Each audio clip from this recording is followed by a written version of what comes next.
thank the Creator for this beautiful day. As we gather today in this beautiful building, it brings into my mind that I never thought I'd see the progress we are going forward with in this beautiful building that will serve the people in generations to come. I thank each and every one of you for being here. It's nice to see the people gathering and coming together in a good way. As we welcome the lawyers and the ones that are here to present this claim or this information, we thank them for coming and being part of the progress and the information that is being shared from the damage that has been done throughout the years. Many people were affected by the water. Today, we are seeing the results. We're sharing the information and the help that will come from the lawyers that are working on this program. I want to thank everyone for being here and sharing your thoughts today with each other. For this is how the PPC should be, as we join together from the young to the old, the Patea. Appreciate our young people and the members that come forward and give a hand and help out. Because as we need help as we get older, and sometimes it's a struggle. But we are very, very honored as Patea to be recognized in the PPCs from our young people, from our leaders, for keeping us in mind that we are still here, that we are still part of this great territory. We still want to be part of the generations that come forward, to share our knowledge and stories.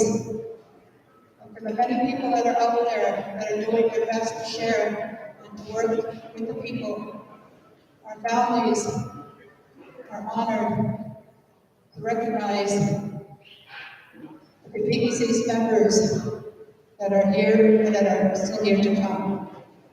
With that, I'd like to thank everyone for coming out. I'd like to thank the Chief of Council for the work they've done in sharing this knowledge with our members. For there are many steps that have to be taken to go forward, and we're honored that they pulled us in and shared this information with us, because without their work and their long days of gathering and sharing information with others, we would not be here today. So I thank the Creator for all that He has given us. I thank the Creator for the work and the struggles that made this happen today. Thank you for listening. Thank you, Patea. Like I said earlier, this is one of many gatherings that we're going to have in this building here. And I just want to assure the members too that our nation's been under a boil water advisory since 2012, if you can all recall. We actually stood on the highway there and protested. That was when Stephen Harper was trying to push his policies down our throat. We stood our ground, right? And because of that protest, our nation is only one of two nations in Saskatchewan. I think in all of Canada.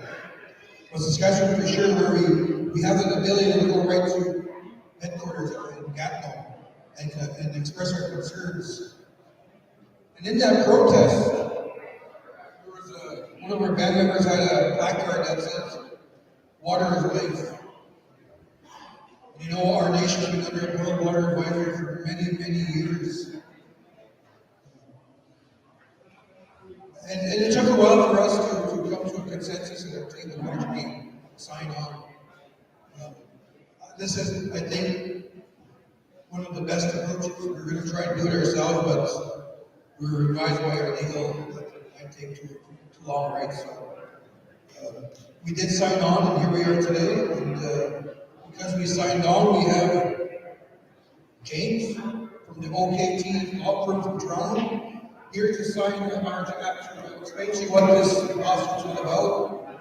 And if you have questions, now is the time to ask them. So, but before I do that, I also want to mention that you see all these spaces up here. I did bring it to a council meeting that we are going to contract our artists that are from our nation to actually come and do some meetings for us. I don't know what that's going to look like or what we're going to be. We're still going to have those discussions, so that's just an FYI. If you know of any artists, please let them know. So with that, I'm going to turn the floor over right away to James. And, he actually approached me and Blaine just half hour ago on Blaine Chief. We corrected him quickly. And I think his colleague did the same thing to Harry. But that's all right. I should have introduced myself right away. So with that, I'm going to hand it over to James. Thank you very much. And bear with me for just 1 second. I'm going to see if I can do the hands-free microphone, and this can go around for those that have questions. But I haven't turned it on yet, so we'll see if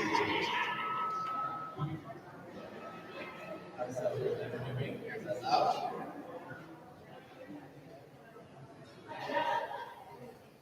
Hello, hello. Does that work? Is that loud enough? Can you hear me in the back? Okay. That's terrific. Okay, great, Johnson. Thank you so much for having me here today. Maybe I'll just speak really loud. Okay. Thank you so much for the kind words of introduction.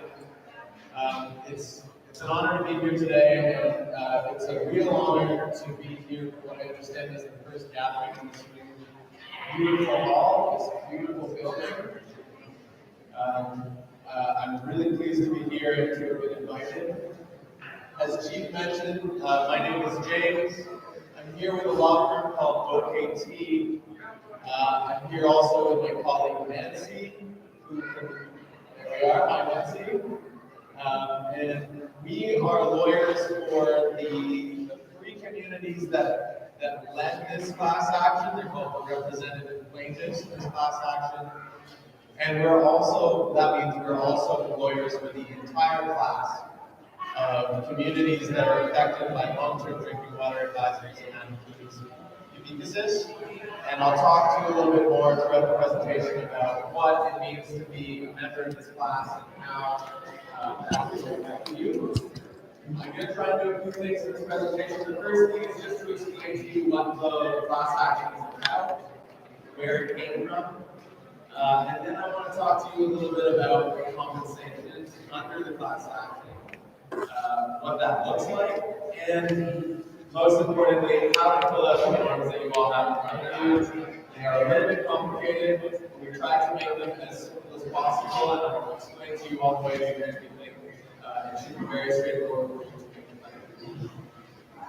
And before I change this page, I'll just draw attention to these 3 dates. These 3 dates are also on the forms beside weaknesses in the list of nations that are impacted.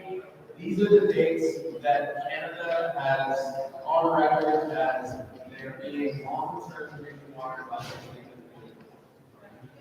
And those are the periods that the compensation is going to be associated with during those periods of time. And again, I'll go into more detail. This is our highlights page. It's basically the big takeaways that you forget. Everything else from this presentation, we're hoping these are the ones that you don't forget.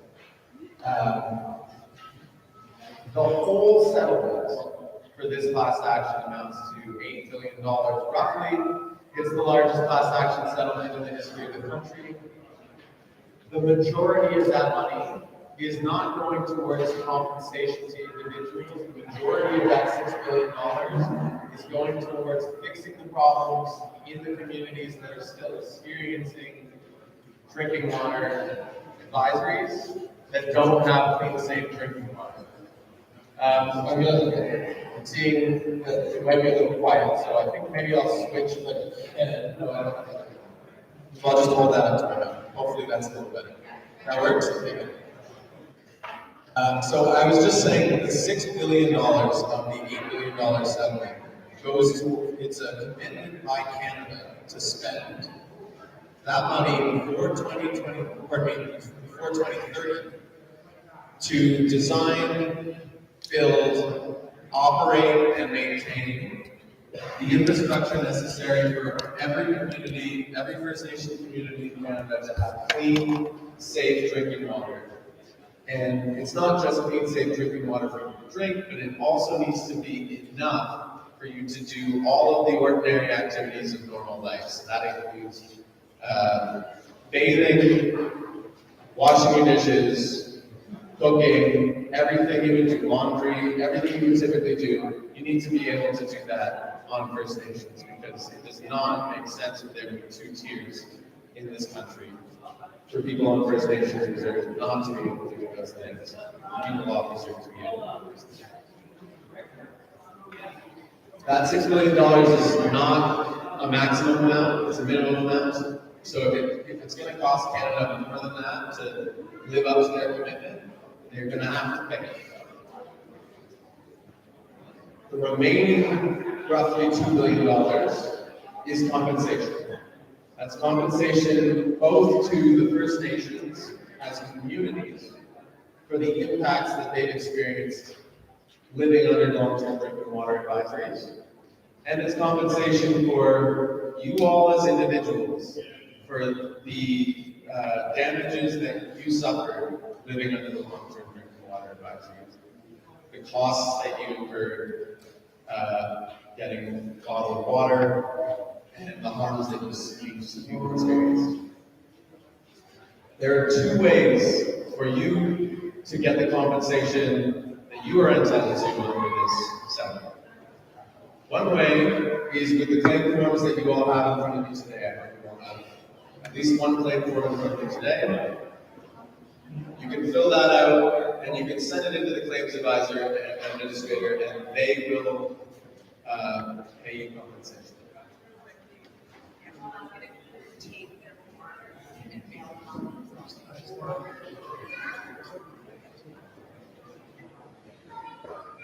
So once you've filled out those forms, they need to be sent into the claims administrator. On the form, there is a mailing address where you can send it to. There's also a fax number, and there's an email number. Any of those options you can use to make sure that claim gets to the administrator so that they can pay. Otherwise, you can go to the band council and they can also help you to make sure that it gets where it needs to go. The one thing that I want to stress is this date right here. March 7th of 2023, that's coming up. That's the deadline to get your claims in. So if you haven't finished your form by the end of the day, here's today. If there are a couple of things that you'd like to do before sending it in, that's fine. Just make sure that it gets in before March 7th of this year. The other way that you can be qualified for the basic amount of compensation you're entitled to for living in the community under the Drinking Water Advisory is to be on a band council confirmation list. That's a list that the community itself can prepare, including every neighborhood of an individual who lived in the community during eligible times. I'm not sure whether there is a list being prepared in the system for this. There is. So there is a list that's being prepared. If your name is on that list and you didn't get around to filling out one of these claim forms, that's fine. You will still get the compensation you're entitled to as long as you're on that list. If you don't have any health claims, you can just check to make sure you're on that list, and if you're on that list, that's fine. You'll get your compensation. I mentioned that the First Nations also get compensation as a community. And that's because For the harms that each of you as individuals experience, that translates into harms to the community as a whole. They're a little bit less identifiable. They're more spiritual, but they are nonetheless real. And so we built into this settlement compensation that is meant in some way to reflect that harm that the community is experiencing. And so this is what that looks like. When Ubiquitous, as Chief explained, accepted this settlement, they were sent a check for $500,000 as a basic amount of compensation. They will also receive another check. That check is going to come after all of you have filled out all of your claim forms and submitted your claim forms. And for every dollar that Canada pays to you for your damages of living here during the drinking water crisis, they're going to cut a check for 50 cents more and send that to the community. So for every dollar you get, the community gets 50 cents. And that can add up. That money, the $500,000 and the second check, can be spent in whatever way the First Nation feels is best for them. You're not in the business of telling First Nations how to spend their money. It does not need to be water related, it can be spent on whatever. And as I mentioned, we tried to make sure that the claim forms are as user friendly as possible. And hopefully once they go through it, it's pretty straightforward. Mostly, you just need to check off boxes, put in some basic information about yourself, and then some. So briefly, a bit of background on the class action itself, what it is, where it came from. We started the class action in 2019. There are 3 communities that represent the class. Nishnawbe First Nation, which is in Northern Ontario, Kirk Lake First Nation, which is in Southern Ontario, and Tatasqueam Cree Nation in Manitoba. And each of these communities experienced very similar situations to what Ubiquitous has been experiencing, which is both a lack of safe, clean drinking water in the community and resistance